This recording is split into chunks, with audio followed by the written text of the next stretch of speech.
कि तोहरा हर मुकाम में इनाम हमार बा, तोहरा हर गुनाह में इल्ज़ाम हमार बा। कि तोहरा हर मुकाम में इनाम हमार बा, तोहरे हर गुनाह में इल्ज़ाम हमार बा।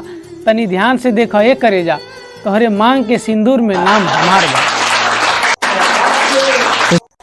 तो 2 लाइन प्यार के लिए लिखा हूँ कि जो लड़का लड़की प्यार करती है लड़के से और कहती है मैं आपसे शादी नहीं कर पाऊँगा, उसी पे 2 लाइन लिखा हूँ, सुनिएगा।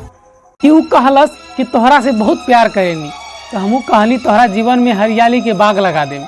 कि ऊ कहलस कि तोहरा से बहुत प्यार करेनी, तो हमू कहनी तोहरा जीवन में हरियाली के बाग लगा देम।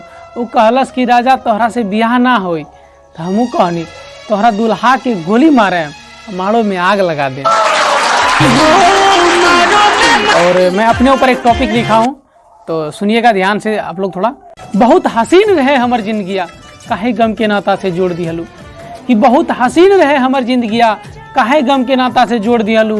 और का कमी रही शायर देवीलाल में ये करेजा कि हमरा के पागल बना के छोड़ दिहलू। हाय रे विधाता टूटल प्रेमक डोर।